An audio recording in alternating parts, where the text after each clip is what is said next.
कांग्रेस के सांसद राकेश राठौर की परेशानियां बढ़ती हुई नजर आ रही हैं। सीतापुर में सांसद राकेश राठौर पर दर्ज मुकदमे में राहत पाने के लिए सांसद ने कोर्ट का दरवाजा खटखटाया, लेकिन कांग्रेस सांसद को कोर्ट से अभी राहत नहीं मिली। सांसद के अधिवक्ताओं द्वारा पेश की गई अंतरिम संरक्षण और अंतरिम जमानत याचिका को एमपी एमएलए कोर्ट के न्यायाधीश दिनेश नागर ने खारिज कर दिया। दोपहर में हुई बहस के बाद गुरुवार देर शाम न्यायाधीश ने फैसला सुनाया। सीतापुर के कांग्रेस पार्टी के सांसद राकेश राठौर जी के ऊपर विगत दिनों जो दुराचार का अभियोग दर्ज हुआ था, उस मामले में आज सुनवाई दोपहर में माननीय न्यायालय द्वारा पूरी हुई। उसके बाद अभी करीब 5:30 बजे न्यायालय का आदेश आया है और न्यायालय द्वारा मामले की गंभीरता को देखते हुए उनका अग्रिम जमानत प्रार्थना पत्र निरस्त किया गया है। इस मामले में पीड़िता की ओर से मेरे साथ मेरे सहयोगी अधिवक्ता श्री अभिनव मिश्रा जी, श्री शैलेंद्र मिश्रा जी के द्वारा पैरवी की गई थी और पूरे प्रकरण को न्यायालय समक्ष रखा गया कि किस तरह से अपने पद और प्रभाव का इस्तेमाल करके एक महिला को के साथ एक घटना उनके द्वारा कारित किए जाने का आरोप था उनके ऊपर। इस मामले द्वारा न्यायालय द्वारा जो निर्णय आया है उसका हम लोग स्वागत करते हैं कि कानून के राज में कानून के में सब बराबर हैं, कोई ऊंचा नीचा नहीं, तो न्यायालय का फैसला स्वागत योग्य है।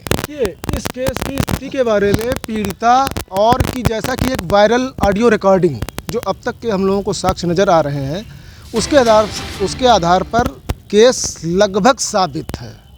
अपराध अत्यंत गंभीर प्रकृति का है। एक प्रभावशाली कानून के बनाने वाले के द्वारा इस तरीके का अपराध कारित किया गया है। पीड़िता की जान को भी खतरा है। पीड़िता को लगातार धमकियां मिल रही हैं। पीड़िता को डिफेम करने की कोशिश की जा रही है, जिस संबंध में कोतवाली पुलिस के द्वारा कल एक मुकदमा और पंजीकृत किया गया है। इन्हीं सब चीज़ों को दृष्टिगत रखते हुए सांसद लगातार दुष्कर्म पीड़िता जिसका इन्होंने शोषण किया, उसका अभी भी लगातार उस पर दबाव डाल रहे हैं, पूरा समझौते की कोशिश कर रहे हैं। अब आगे कानूनी कार्रवाई यह होगी कि पुलिस से निश्चित रूप से पुलिस अभियुक्त को गिरफ्तार करने की यथाशीघ्र कोशिश करे। आपको बताते चले कि सांसद राकेश राठौर के खिलाफ पुलिस ने 17 जनवरी को पीड़ित महिला की तारीख के आधार पर मुकदमा दर्ज करते हुए 18 जनवरी को मामले की सार्वजनिक किया था।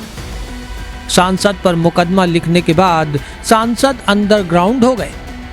20 तारीख को अदालत में सांसद की ओर से अधिवक्ता अरविंद सल्दान, दिनेश त्रिपाठी सहित अन्य अधिवक्ताओं ने अंतिम संरक्षण और अंतिम जमानत याचिका जिला जज कोर्ट में दी थी। बुधवार को सुनवाई के बाद एमपी एमएलए कोर्ट ने गुरुवार को सुनवाई के लिए गुरुवार यानी आज की तारीख तय की थी, लेकिन देर शाम सुनवाई के बाद न्यायाधीश दिनेश नागर ने सांसद की अंतिम संरक्षण याचिका और अंतरिम जमानत याचिका को खारिज कर दिया। इसमें एक पीड़िता द्वारा थाना कोतवाली नगर में 17/1/2025 को एक प्रार्थना पत्र देकर FIR दर्ज कराई गई 16/2025।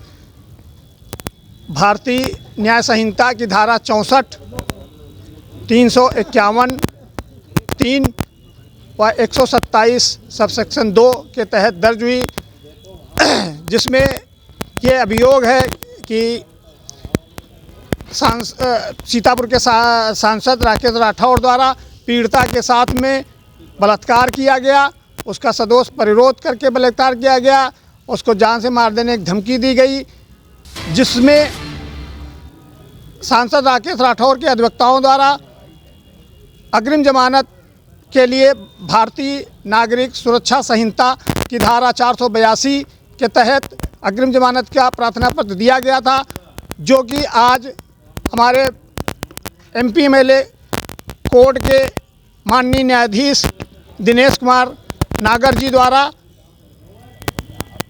अभियुक्त सांसद राकेश राठौर की अग्रिम जमानत की याचिका खारिज कर दी। आपका नाम? राकेश कुमार अवस्थी, विशेष लोक अभियोजक, MP MLA court Sitapur. Thank you. वहीं पीड़िता के अधिवक्ता का कहना है कि आरोपी सांसद की अतिशीघ्र गिरफ्तारी की जा सकती है। Bureau report, Sadagati times.